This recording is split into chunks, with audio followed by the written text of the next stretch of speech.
Mali b'a fɔli kanuba cɛ ni muso denmisɛnnin ni maakɔrɔba aw minnu abonnélen don an ka page YouTube ni an ka page Facebook kan an ka Mali b'a fɔli plateau min bɛ wele ko mun kɛra i la kɛnɛ nin ye o kɛnɛ sigilen an b'a fɔ a ye aw danse an ka kɛnɛ kɔnɔ bi an ka wele sera mɔgɔba dɔ ma Mali kɔnɔna la église kunda mɔgɔ caman bɛ a dɔn sani an ka taa ɲan bɛna yɔrɔ di a ma a bɛna a tɔgɔ ni a jamu fɔ ani a bɔra yɔrɔ min na ani a ye kalan min kɛ a bɛna a yɛrɛ ɲɛfɔ an ɲɛna walasa an k'a dɔn ani k'a dɔn k'a lasa i danse Mali b'a fɔliw plateau sanfɛ balimakɛ i ni ce i ko i bɔra k'a fɔ cogo min na ne tɔgɔ ko Jacques n jamu ko Darabo ne ye samɔgɔ de ye ka bɔ Burkina Faso Tuga mara la n ka dugu tɔgɔ ko Kasum nin wagati la n sigiyɔrɔ bɛnnen bɛ Welesebugu ma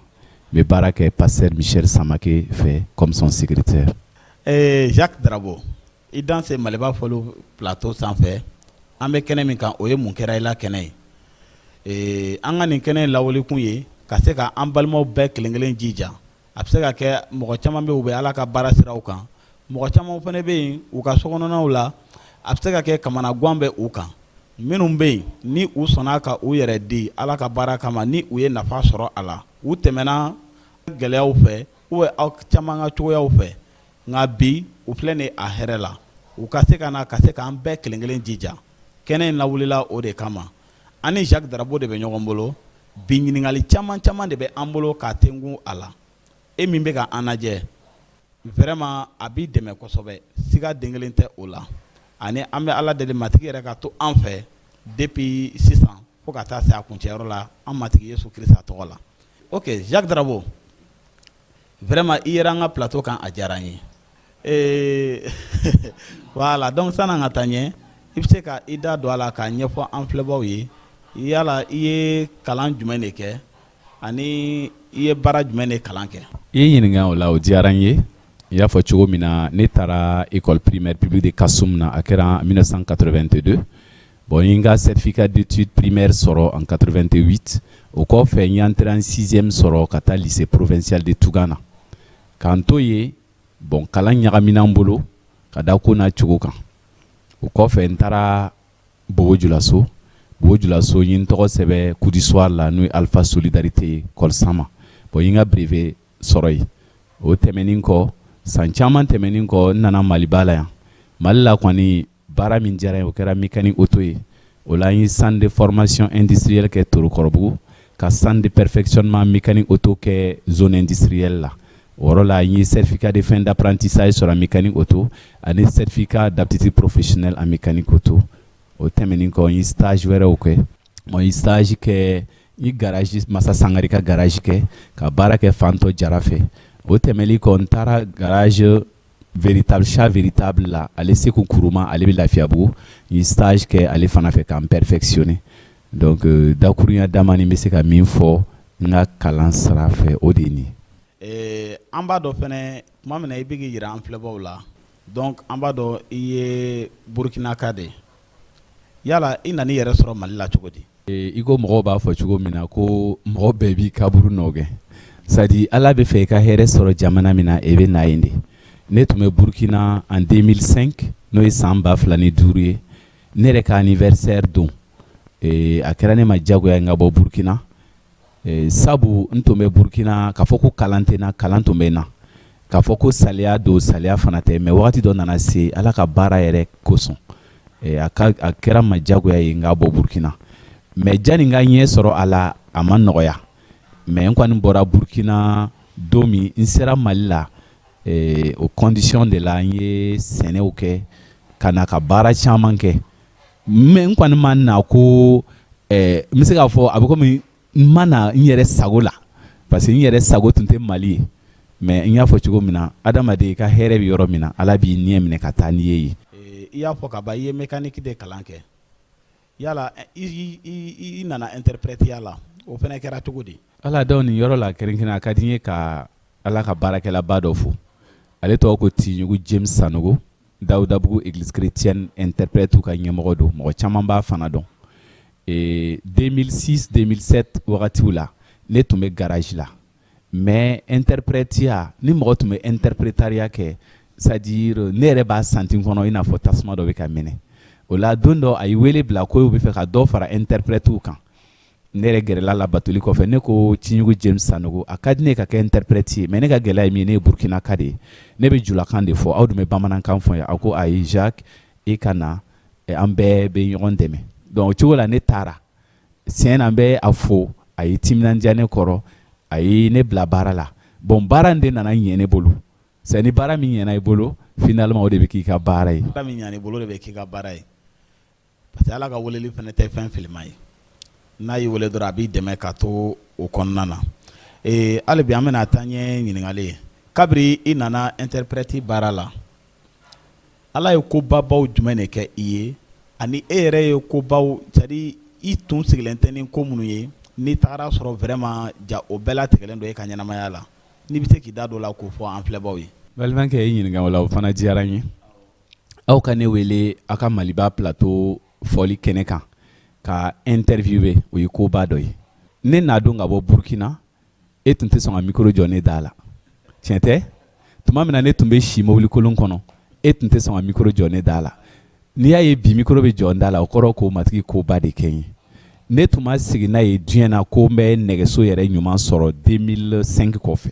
ne ye nɛgɛso sɔrɔ ka na moto sɔrɔ bi n bɛ mobili kɔnɔ o daman tɛ n tun ma sigi n'a ye ko n bɛ voyage dɔw kɛ matigi barika la ani Ala ka cɛ Pasteur Michel sababu la n ye voyage caman kɛ n tun ma sigi n'a ye ko n bɛ diɲɛ mɔgɔba caman dɔn mais bi n bɛ barika da matigi ye Mali la service da ka dɔgɔ ko ne ma n sen jɔ min na a bɛɛ sababu ye interprétariat de ye comme an bɛ interview la n bɛ siran a kana na kɛ yɛrɛ yirantiya ou bien kuncɛbaya ye n'o tɛ n ye min sɔrɔ interprétariat la n tɛ se k'a fɔ ka ban ne ye baara kɛ EITM na o fana ye interprétariat canal ye n ye relation sɔrɔ yen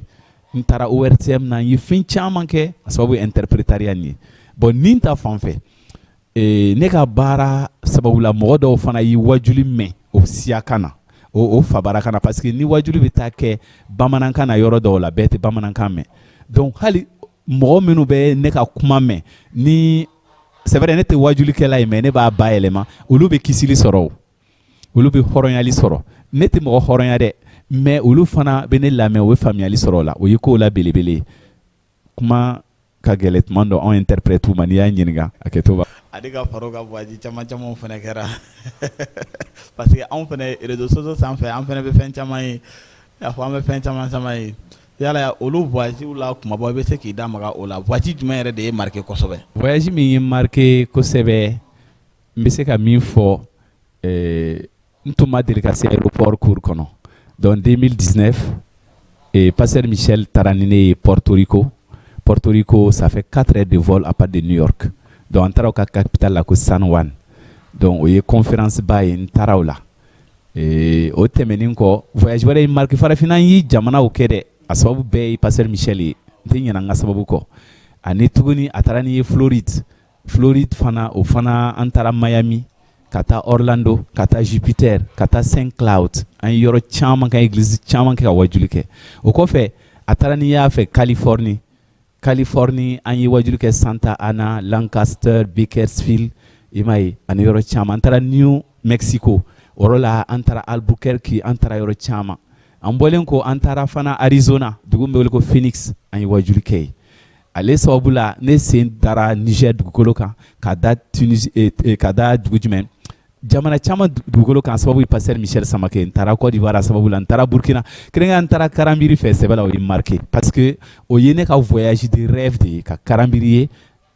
sɛbɛ la Pasteur Michel sababu la n ye Burkina visite hali n yɛrɛ Burkina bɛ yen n taara Burkina ka Karambiri ye o kɛra n fɛ koba ye. Waw tiɲɛ na nɛɛma bɛ Ala ka baara la matigi de ye nin bɛɛ lajɛlen kɛ Ala ka fo an y'a jateminɛ Jacques Darabo i somɔgɔw ko ka di kosɛbɛ i mansaw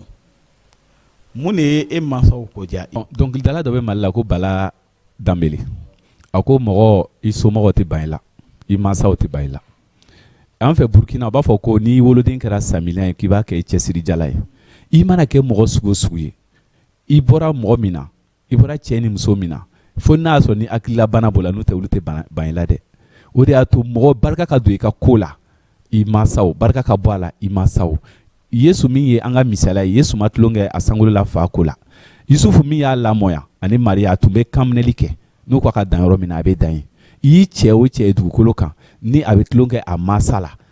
o cɛ o ka carrière man jan o ye bilikan boli ye sɔɔni a bɛ jɔ. diyara n ye i ka kuma dɔ fɛ i ko k'i ye voisin ala ni révérend pasteur Michel sababu voilà donc i bɛ se k'a ɲɛfɔ an filɛbaaw ye e ni pasteur Michel o ɲɔgɔn dɔn nana cogo di. voilà donc n'i ko jɔnni kunnandi ko sababu ɲuman bamananw b'a fɔ ko ŋunu tɛ san sɔrɔ juru kɔ. Ne ye pasteur Michel ko mɛn kabini ne na san 2005 la mais ne ye pasteur Michel ye ka sigi n'a ye kɛnɛ kelen kan o kɛra 2013 o sababu ye Yakuba Masa Kulubali ye. Yakuba Masa Kulubali ale tun bɛ baara kɛ ONT la ale terikɛ de ye pasteur Michel Samake ye.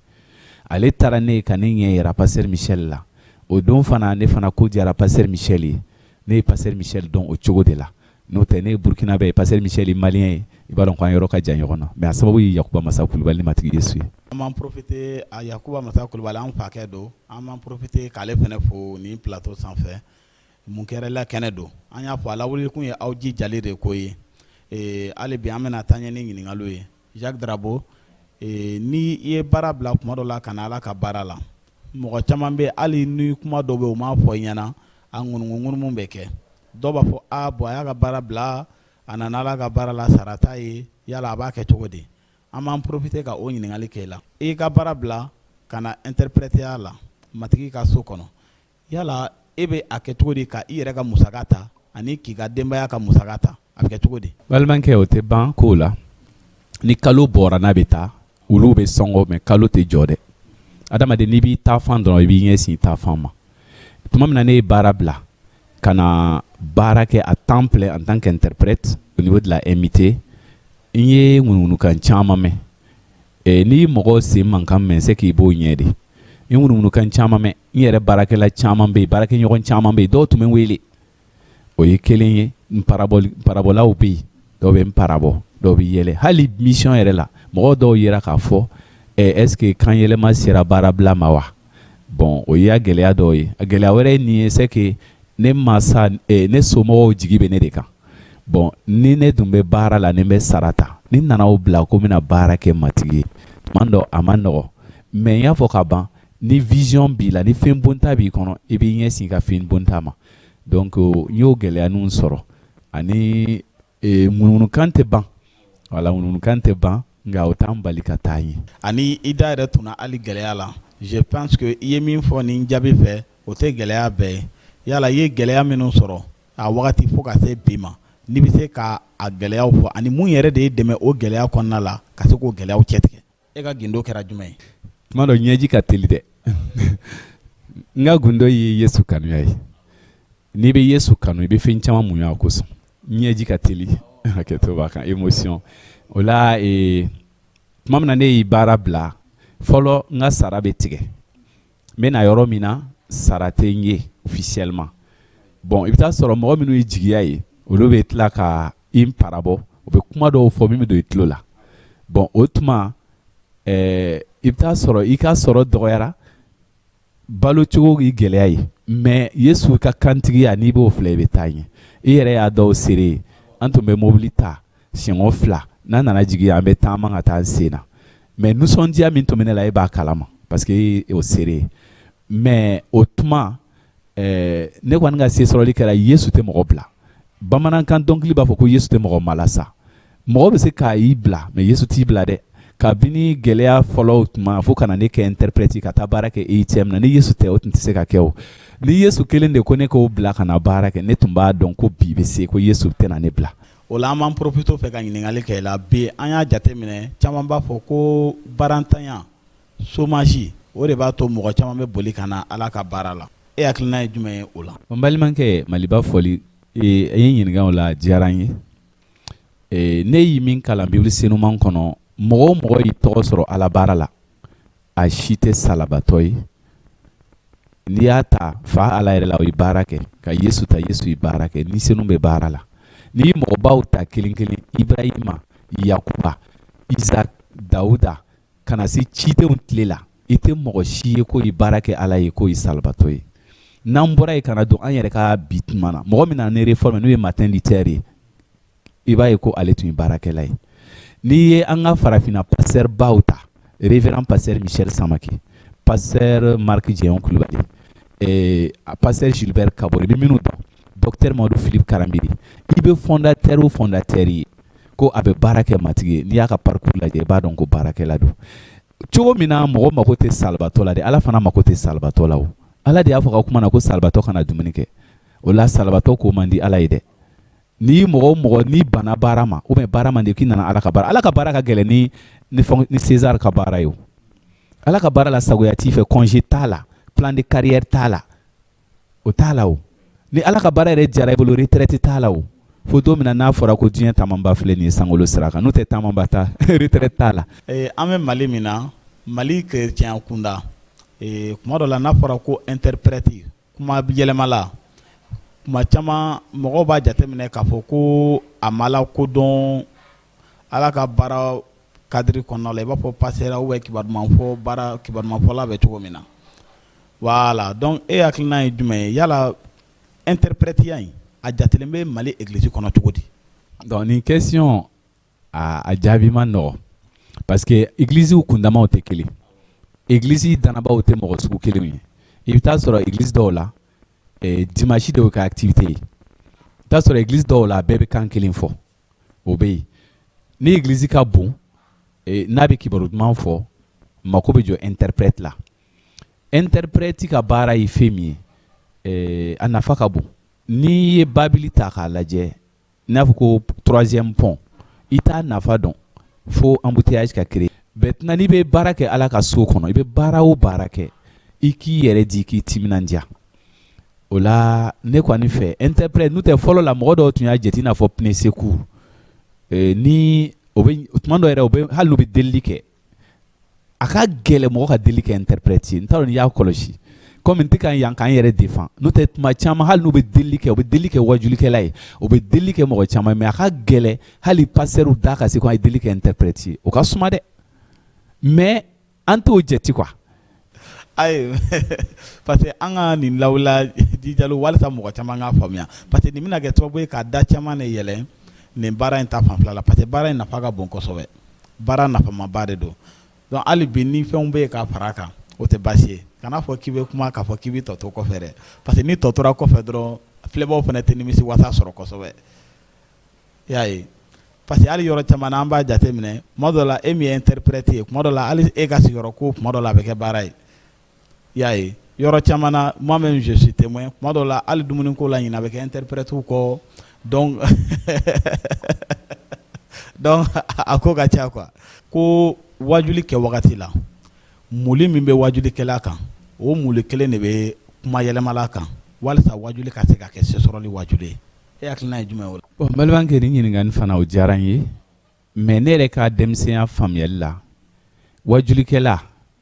a bɛ comme o ye terrain kunkolo ye interprète o fana ye maillon central dɔ ye mais baara sugu fila don pour que interprète kuncɛ kana bonya interprète ka ɲi ka dɔn ko a ka kan yɛlɛma muli o b'a kan parce que muli nin ye sebaya dɔ de ye wajulikɛla ka muli b'a kan e tɛna kɛ wajulikɛla ye donc n'i y'i contenter i ka kan yɛlɛmala muli ma i bɛ lafiya parce que a mana kɛ cogo o cogo a bɛ ko mɔgɔ n'a fa k'a fa ɲɛnaman to den man tɛ k'a fɔ k'a n'a fa ye kelen o ye ne ka jateminɛ ye donc interprétariat ni Ala y'a d'i ma nili ye i n'a fɔ a y'a di ne ma cogo min na a b'a n'a a minɛn bɛɛ de d'i ma ko bɛ se ka gɛlɛya ko dɔ bɛ se ka k'i la i m'a ye bon ko dɔ bɛ se ka kɛ anw na anw b'a kunbɛn n'i y'a kɛ mɔgɔ min ye interprétariat kalan tubabuya fɛngɛ la n'i a kɛ olu la o b'i ka micro d'i ma ka taa so donc o bɛɛ ye mulu de b'i maîtriser mais en tout cas muli sugu kelen tɛ ne ka jate la dɛ parce que bɛɛ bɛ kuma n'i ka dɔnta ye wajulikɛla ka muli b'a kan interprète fana ka muli b'a kan parce que o de b'a to hali wajulikɛla mana kɛ wajulikɛla sugu cogo ye interprète bɛ se ka a ka kuma yɛlɛma o ye ne ka hakilina ye. o jaabi diyara n ye yala Jacques Darabo i ka loisir ye jumɛn de ye. ok i y'o ɲininkali kɛ o diyara n ye i y'a fɔ tuma min na ni n tɛ interprétiya baara la comme ne ye mɔgɔ ye janni ne kana Kirisa la ne tun bɛ diɲɛ na fɔlɔ donc i bɛ taa sɔrɔ n nana ni nege dɔw ye o dɔ ye musique lamɛn musique lamɛn ka di ne ye ani te min ka di n ye n tɛ te ka jɔn ye mais tuma caman ne b'a fɔ n ka muso ye a ka te sigi te suma de ka di ne nun na quoi o ye kelen ye ani sport sport min ka di ne ye o ye boli ye parce que o la i ni mɔgɔ tɛ ɲɔgɔnya sira la quoi i bɛ boli i bɛ distance dɔ ta i bɛ boli i bɛ segin i taamantɔ o ye ne ka loisir ani min ka di ne ye fana o ye lecture ye ka livre kalan parce que an ka baara nin n'i ma kalan fara i bolo kan a ma nɔgɔ parce que an bɛ kan minnu yɛlɛma a bɛ fɔ ko langue vivante o kɔrɔ ko kan minnu don ɲɛnama don don o don kumasen kura bɛ don a la donc n'i ma kalan kɛ i ka dɔnniya bɛ dan sira la parce que kalan de b'a to i bɛ kumasen kuraw sɔrɔ i bɛ mɔgɔ wɛrɛw fana ka kumacogo ta i b'i yɛrɛ dɛmɛ n'a ye o de ye ne yɛrɛ ka loisir ye. diyara an ye ani n'i bɛ baara fɛn o fɛn na baara bolodalenw bɛ minnu bɛ i bolo yala baara bolodalen jumɛn de bɛ Jacques bolo comme projet. bon comme projet kɔni min bɛ n bolo bi na min bɛ n kɔnɔ o ye nin ye don nataw la parce que ko san bɛ na k'a kɔ to gomi ye an mana kɛ cogo cogo l'âge ne pardonne pas don dɔ bɛ yen an bɛ se ka pan bi ka cun mɛ don dɔ bɛ yen an bɛ dɛsɛ dɛ matigi Yesu dun y'a fɔ ko an ka baara kɛ fo ale ka na o la ni mɔgɔw bɛ sɔrɔ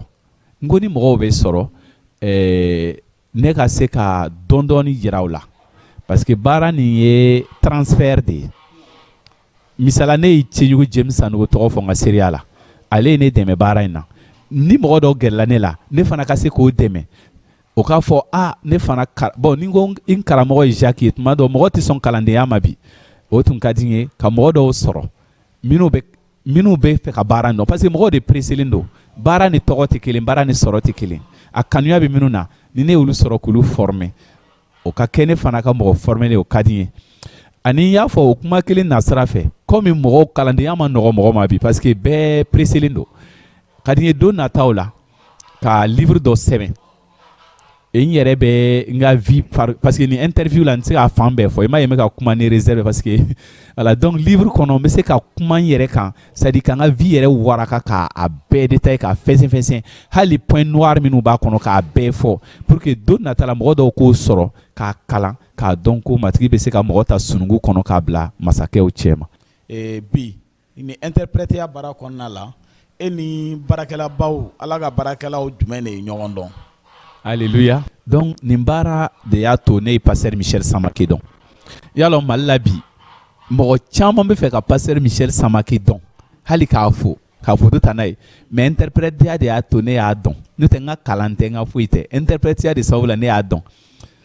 o ye kelen ye nin baara kɔnɔ ne ye Mama Rebeka Pari dɔn Burkina ka pasteur François Pari dɔn ka apôtre Marc Djeyon Kulibali dɔn ka pasteur Iranou Traoré dɔn ka n'u bɛɛ traduit ka délégué général de la GMPM nu Nok Yatara k'olu bɛɛ traduit nin baara canal la nin baara hukumu kɔnɔ ne ye docteur Mamadou Karambiri n y'ale ye donc n ye mɔgɔba caman ala ka baarakɛlaw ka ca n ye minnu traduit tubabu la n tɛ se k'u bɛɛ tɔgɔ fɔ yan olu ka ca n ye minnu traduit n'u taara jamana wɛrɛw la o ka ca donc a kɛra ne ma a ye ne dɛmɛ ka pasteur caman ka carnet d'adresse bɛ ne bolo pasteur caman ka adresse bɛ n bolo plutôt bi kɔni bɛ barika da matigi ye n da sera min na minnu dɔn don diɲɛ kɔnɔ minnu bɛ village la ni mɔgɔ t'o dɔn o ka ca donc nin baara de y'o lase ne ma. e ka voyage bɛɛ la voyage jumɛn de ye marqué kosɛbɛ kosɛbɛ. ne ka voyage la voyage min ye marqué kosɛbɛ o kɛra Floride o voyage ye marqué parce que mun n'a ye marqué parce que tuma min na an invitera ko an bɛ taa anw taara fo aéroport la an tun kan ka taa Air France fɛ a voyage bɔra a ma bon a dun y'a sɔrɔ ne man kɛnɛ fo n bɛ yɛrɛ fo ɲɛna bɛ minimini a bɔra a ma mais ala y'a kɛ en 2 temps 3 mouvements an sera ka sira wɛrɛ sɔrɔ ka taa jamana tɔ Istanbul fɛ o voyage marqué parce que ka voyage annulé en 24 heures ka vol wɛrɛ sɔrɔ ka taa jamana la o ye marqué et puis a ye marqué mun na parce que n'i y'a fɔ ko man kɛnɛ a don kama sɔgɔsɔgɔ tun bɛ na a bɛnna ni Covid tile ye donc an sera Miami dɔrɔn directement o nana olu ma ji d'a ma ka tilen n'a ye église la ka taa an bila wajuli ka taa pasteur bila wajuli la et donc i b'a ye o ye marqué donc voyage na a bɛɛ ni a point centré mais nin fɛn in marqué parce que a kɛcogo o ye marqué. sanni an ka Maliba fɔliw mun kɛra i la kɛnɛ kun cɛ yala i bɛ interprételi kɛ kan joli de la. bon ni ɲininkali diyara n ye interprétariat ye fɛn dɔ ye. Parce que quand on met kuma minnu fɔ a bɛ fɔ ko langue vivante dimension 4 de b'a la i bɛ se ka kan dɔ mɛn i bɛ se k'a dɔ fɔ i bɛ dɔ sɛbɛn i bɛ dɔ kalan ne ka faamuyali la i bɛ taa sɔrɔ ne bɛ min fɔ ni mɔgɔ ye ne ɲininkali la o ye français ni bamanankan ye mais ni n bɛ tubabu jamana na i n'a fɔ Amérique n bɛ yɛlɛmali kɛ anglais la mais i bɛ taa sɔrɔ ni mɔgɔ dɔ nana yan ne bɛ yɛlɛmali kɛ mɔsikan na n bɛ se k'a yɛlɛma mɔsikan na ka taa bamanankan na mais n tɛ se k'a yɛlɛma bamanankan na ka taa mɔsikan na hali ni y'a kɛ a tɛ teliya i y'a faamu bon n yɛrɛ ye sanmɔgɔ ye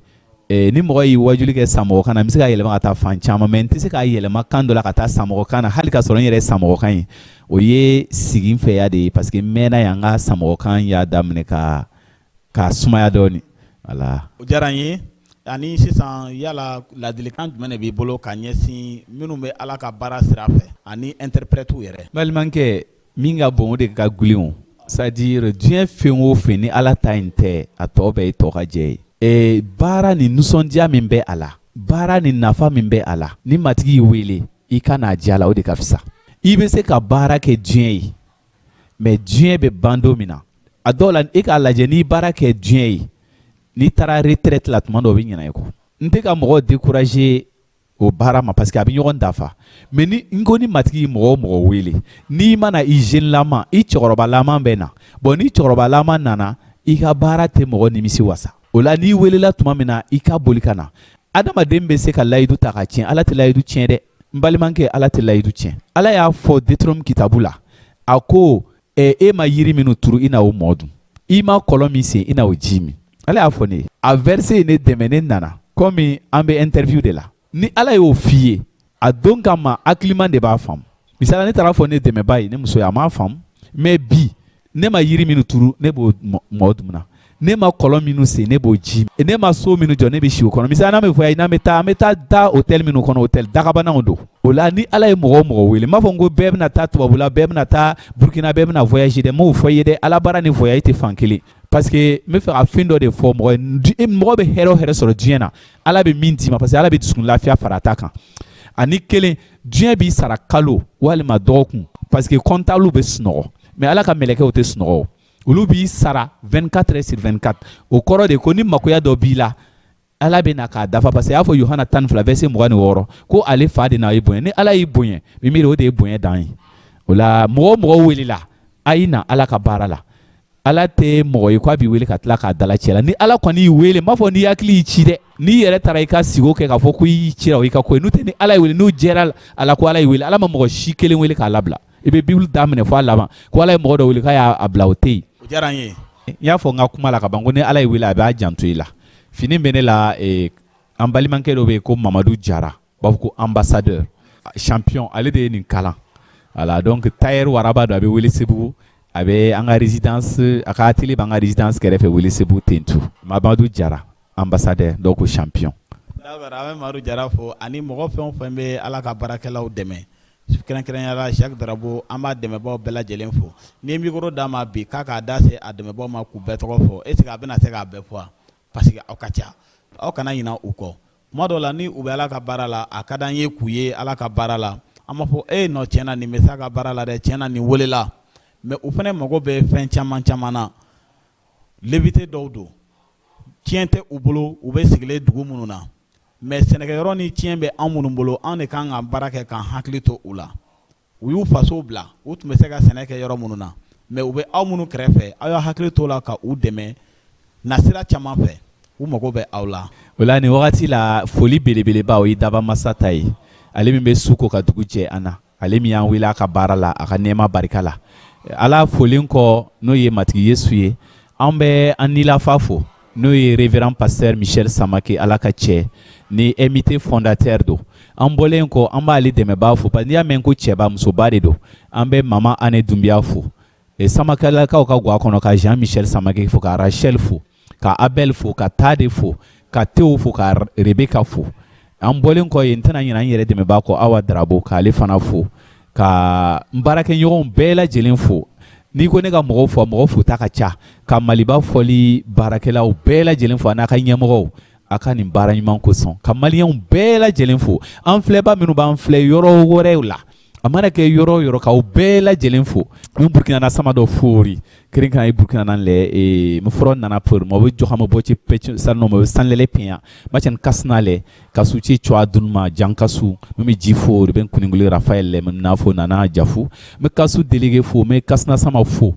mi groupe jeunesse kasum sama fo deme wuli ni mon mi joxamul sama fo wa mais ke sama fo mi je matiki ka duba be kelen yesu krista tola wala amena ɲiningali laban kelen pe de kɛ Jacques Darabo la o de filɛ nin bi n'a fɔra k'e ka kuma kelen fɔ matigi ye